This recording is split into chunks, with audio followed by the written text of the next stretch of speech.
Que daria inveja para Kim Jong-un. Pode pôr. Ou seja, nós vamos brincar aqui de que o réu pode ficar foragido, pode ficar reiterando seus crimes pelas redes sociais e não pode ser processado quando acompanhou todo o procedimento. E não sou eu que digo, é ele que diz, o próprio réu, que diz que acompanhou todo o procedimento. Aqui, o réu tem os dois réus postando uma foto na grade da Casa Branca, fora da grade da Casa Branca, dizendo, 2 pessoas, um procedimento distinto para cada, ou seja, eles sabiam a acusação. Uma carta rogatória e outra citação por edital e indicação para a defensoria defender. Ou seja, eles sabiam toda a sequência. E por que 2 procedimentos diferentes? Porque um realmente mora nos Estados Unidos. E aí não há discussão se o domicílio é no estrangeiro. Eu acho isso é uma das mais grotescas aí que o Alexandre de Moraes tem feito. Não é a subversão de devido processo legal.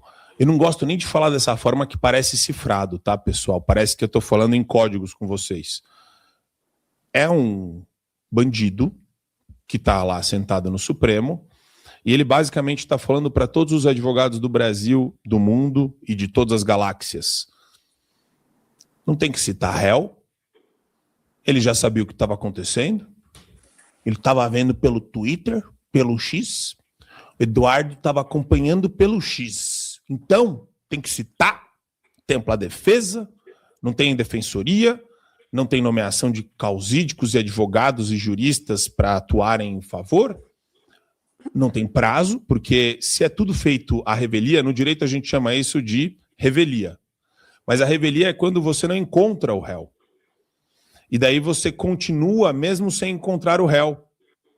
Como se o réu não tivesse endereço certo e definido lá nos Estados Unidos. E o Eduardo tem.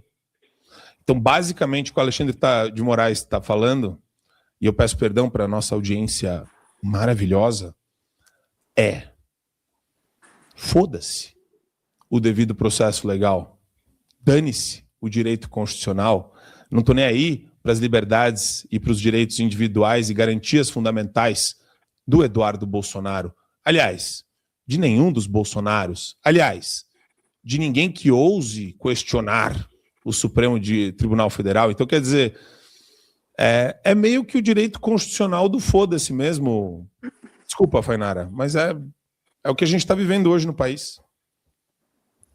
Não, e exatamente, né? Parece que nós ficamos andando em círculos quando tratamos desses assuntos, porque a gente fala uma semana, na outra volta a mesma temática, e mais uma vez a gente assiste aí um episódio que reforça a perseguição contra a família Bolsonaro, né? Essa perseguição política, que, na verdade, ela se estende para todas as pessoas hoje que vão contra o STF, para todas as pessoas que colocam a sua voz à disposição de tratar da ditadura que nós vivemos hoje no Brasil, né? Então, o que chama a atenção é essa tentativa constante de sempre quando a gente vai falar, de sempre quando a gente coloca a nossa luta contra essa ditadura que nós estamos vivendo, o STF vem lá e fala, peraí, você não tem o direito de agir dessa forma, você não tem o direito de falar, qualquer que seja. Então, essa é a ditadura que nós vivemos hoje no Brasil. E muito mais agravado quando a gente coloca em questão a família Bolsonaro, né? Eles estão sendo perseguidos politicamente, colocam eles em xeque a todo momento. Agora, o STF aí condenando o Eduardo Bolsonaro, a troco de quê? Qual foi o crime que ele cometeu?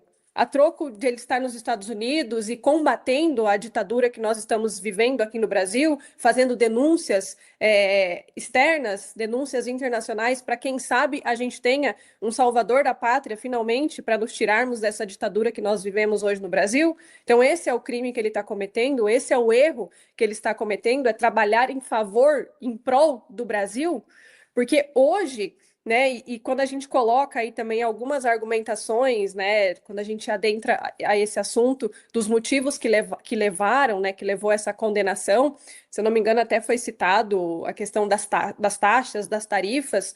Ora, pera lá, agora a gente quer, o STF quer colocar uma culpa na família Bolsonaro de uma taxação externa no país, que isso já ficou muito bem claro de que isso está acontecendo porque o Brasil hoje não é visto como um país amigável para fazer negócio. E quem é que perde no amplo dessa situação? Todos nós, os brasileiros, porque os investimentos vão embora, as empresas deixam o país. E quem que vai ter emprego? O STF vai empregar todo mundo com cargo comissionado? Vai ajudar o Brasil inteiro? Não, porque eles não estão nem aí. Eles querem viver a favor das medidas que eles bem entendem. Então, por que a gente tem Constituição? Por que a gente ainda trata da Constituição de 1988, que, diga-se de passagem, é uma Constituição que deveria ser atualizada com regras novas, com distinções novas? Porque a gente nem tem uma Constituição. A Constituição que a gente vive hoje são as decisões unilaterais do STF, o que eles decidem para o Brasil. É tudo muito, muito surreal. E, Rafael, a Fainara falou muito bem, né? A gente vive hoje numa espécie de Matrix do Gilmar Mendes, Matrix do Alexandre de Moraes. A gente E é como se nós fôssemos, né, a gente precisa ser perseguido porque a gente não tem apreço nenhum por esse novo direito constitucional. Ele não representa alguém, ele representa um grupo de mafiosos. Isso que está acontecendo agora no Supremo é jurisprudência de terra arrasada. A gente tem que esquecer esse capítulo da história do país, mas para esquecer e jogar no lixo, tem que empichar e prender os ministros.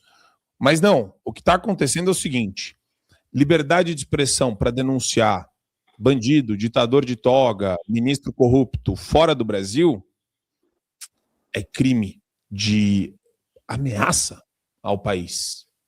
Eles falaram isso também, né? Vamos ver.